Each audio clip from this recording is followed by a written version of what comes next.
કે હું માતાજી નો માનું, પણ અભાગ્યા હારા ભાગ તારા છે, મઢમાં બેઠી તને માને છે. તું નો માનતો એને કઈ પરવા નથી, આવડી મોટી દુનિયા પડી છે. પણ આપણા ભાગ હારા છે, મઢમાં બેઠી. નગર સાહેબ આ પાણીના પરપોટા જેવું જીવન નંદાણા સાહેબ હાંજે ફૂટ દઈને ફૂટી જાય, કોઈને ખ્યાલ નથી. એ હુતા હોય ને જાગો એટલે પેલા સાહેબ તમારા વડવાને યાદ કરવા. આ મારું પોતાનું જ્ઞાન છે, હું જે માર્ગે હાલું છું.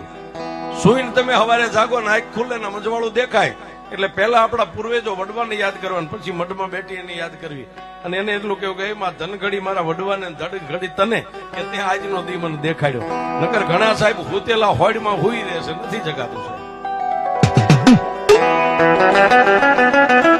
એ તેજુરીમાં રૂપિયા ભરેલા રૂપિયા કાયમ નો આવે સાહેબ.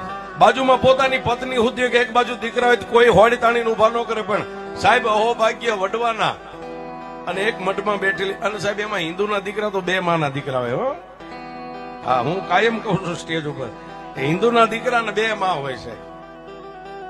એક જન્મની દેનારી માં હોય ને એક મઠની માલિપા બેહનારી માં હોય.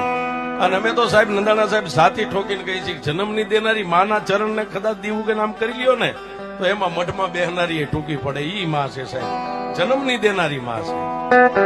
એ પછી ખાવાના વારા કરે એ દીકરા માટે આ બોધ નથી સાહેબ.